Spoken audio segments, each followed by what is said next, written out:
is up, you guys? Here today for a review of Hereditary. So happy that Lionsgate sent this over to review. It is so far my #2 film of 2018, but I think it may jump up to #1 by the end of the year. We'll see. If you don't know much about the movie, good. Try to go into it without seeing any trailers, because the less you know going in, I think the more you'll enjoy it. Ari Aster, the writer and director and everyone involved in creating this movie, really made an amazing film. It's highly rewatchable, and every time, you know, with each viewing, you'll pick up something new. The scares are effective. They will stick with you, especially the last 15-20 minutes. Minimally, it's a movie about losing loved ones and the grieving process. Minimally. We all know there's a lot more to the story. All of the performances are wonderful. You have Toni Collette, Gabriel Byrne, Millie Shapiro, Alex Wolff, and Ann Dowd. All fantastic. The score is great. It not only complements the film, but it also enhances the film. I had to look up his name. Colin Stetson did the score, and it's just wonderful. Now, the Blu-ray itself, we've got a few special features on here. We've got some trailers for The Witch, The Killing of a Sacred Deer, It Comes at Night, First Reformed, and Under the Silver Lake. Special features are good. I really wanted to see an audio commentary on here, but that's okay. We didn't get one. We did get Curse, the True Nature of Hereditary. It's a 20-minute featurette. Just the actors and filmmakers talking about the film. We have 8 deleted scenes that run about 15 minutes, and then a photo gallery titled Evil in Miniature, so you get a look at all the miniatures that were created for the film, which are pieces of art in themselves. Now, the rest of this video is going to contain spoilers, so go watch Hereditary, and if you want, come on back. That would be wonderful, and watch the rest of the video.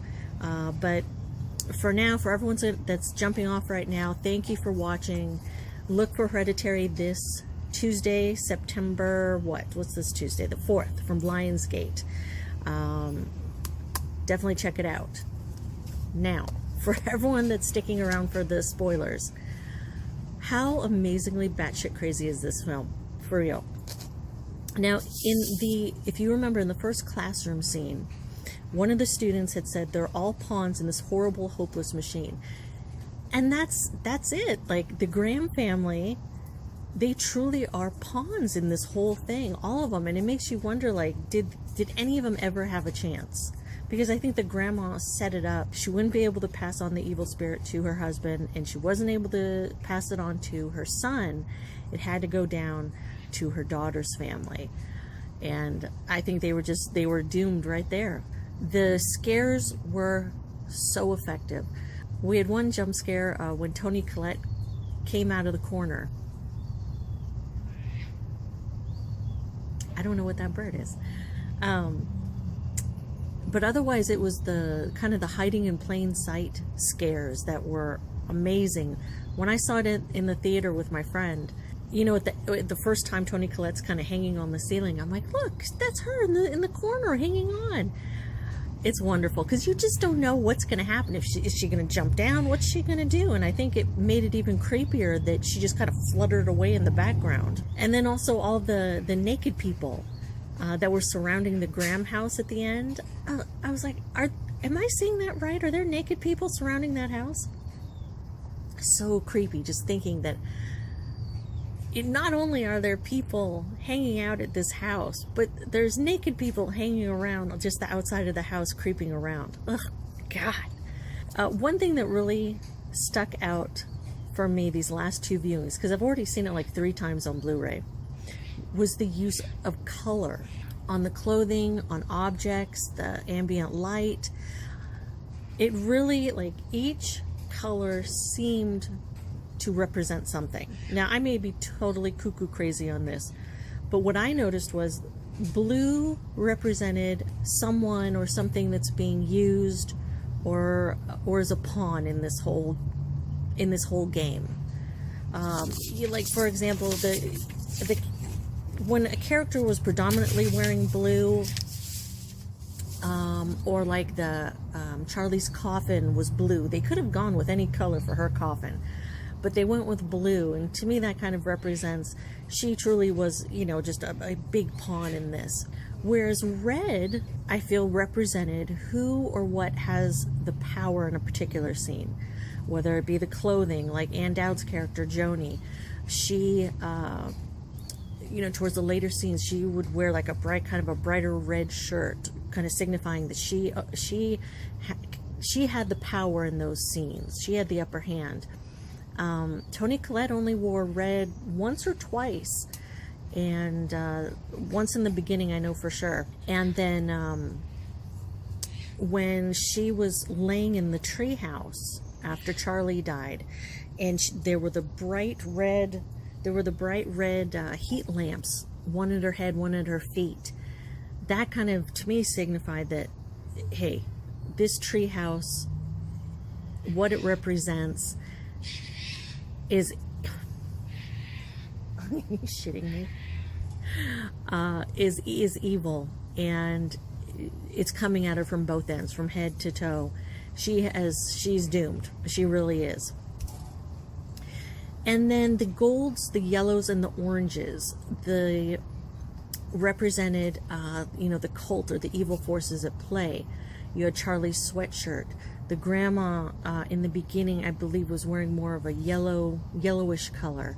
The ambient light had kind of a goldish hue to it. Whereas I feel like that always represented that the cult is there, it's watching over them, or the people that are wearing yellow are part of it. Joni's purse was yellow. In the first help meeting that she went to, across from Ann Dowd was a man wearing yellow, and I think he was one of the naked people at the end of the film.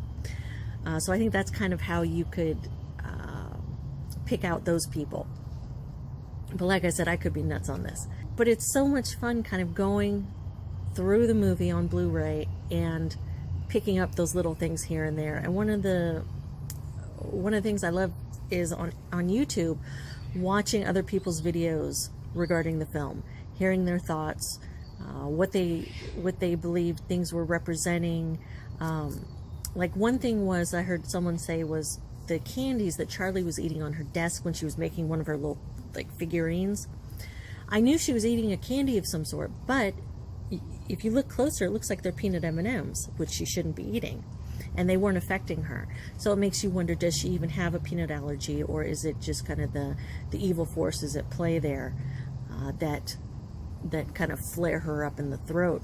The car scene where they're going to the hospital, and Charlie opens the window and some papers fly out, so things are trying to escape. That scene, I feel like the evil spirit is going to be exiting her. Whereas when Peter's throat was swelling up, he was smoking and taking in something, where the evil force might be trying to enter him. That's kind of his start of it entering him. Also, one guy had brought up, when they went to Ann Dowd's apartment for the first little seance, Louis had been conjured up and he was writing on the chalkboard. Well, someone had mentioned that Louis might be short for Lucifer.